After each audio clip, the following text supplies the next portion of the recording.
Jeffrey liked it. And he wasn't, at least in those days, willing to define Michael, but he felt there was something there. My boss felt there was something there.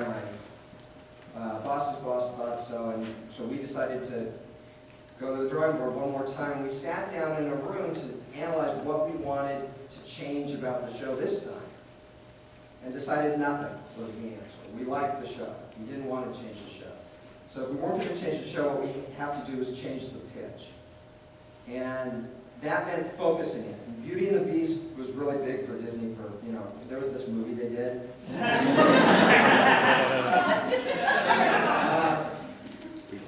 There was this movie they did, Beauty and the Beast, and that was big. And that was always an element of the show, but we decided to focus the whole pitch through the Goliath and Elisa relationship. And make it all come through that. And so we didn't add anything, we just kept cutting things.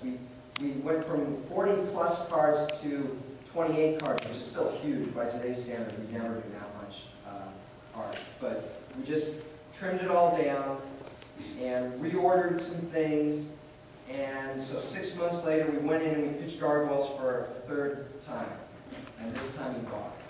And at the very end of the meeting, Jeffrey stood up and said, "You added a lot to that, didn't you?" And my response was, "Yes, I did. Yes, I did." Because even then, I was not adverse to lying. Things that I hadn't really done. In any event, a few months after that, we were making the show, and we had these meetings at NACI because the show was going into syndication, so you have to pitch it to individual stations all across the country. And most of these stations came to this big convention that existed, still exists, but it's not as big as it used to be, called NACI. And we had a giant, and I mean life-size, statue of Goliath. I mean, it was a mess. It would frighten small children. And some adults. You know, about 8 feet tall, about 8-foot wingspan.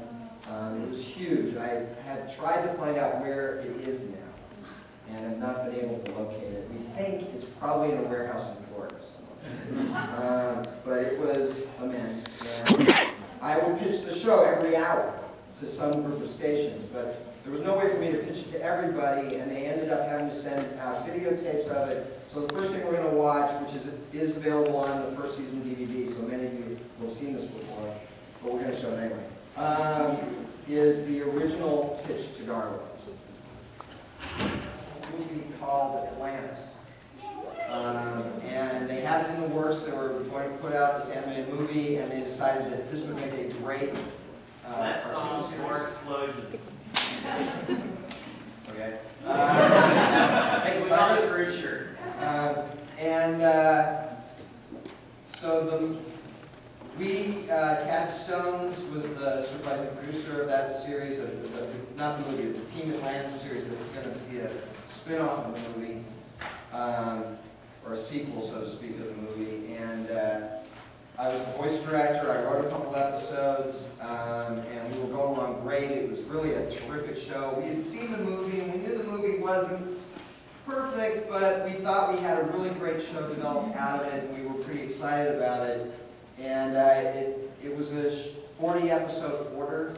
They were making 40 episodes with a $20 million budget, and we had spent about a third of it, about $6 million, give or take, $1 million. When the movie came out, and was proclaimed by everyone a failure, though it made $100 million at the box office. But in a world of Lion King and Aladdin, it was perceived as a failure. And so the executives killed Team Atlantis and wrote off $6 million. If you're a Disney stockholder, you should be outraged. Just but we did a lot of great stuff on the show. 3 of the episodes were almost completed, so they finished those 3 off, and they did about 5 minutes or so of connected footage. And those 3 episodes were released as a movie, Atlantis: Milo's Return.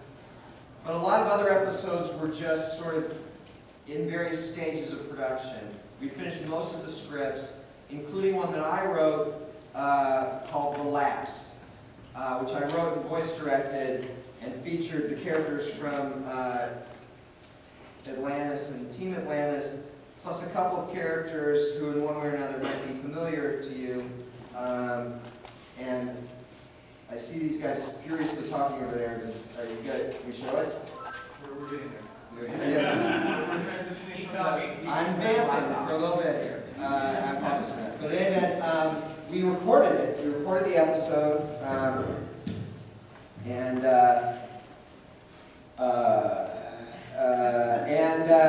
Storyboarding had actually just barely begun. A little bit of character design work was done. Storyboarding was done. Now, obviously, this is an episode that crosses over with Gargoyles.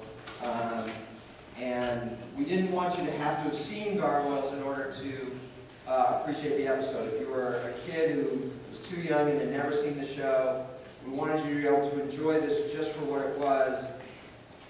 But if you had seen Gargoyles, you knew you'd get a little bit more out of it. When the show was killed, like I said, we had a little bit of some character design work done. We had a little bit of the storyboard done, not much.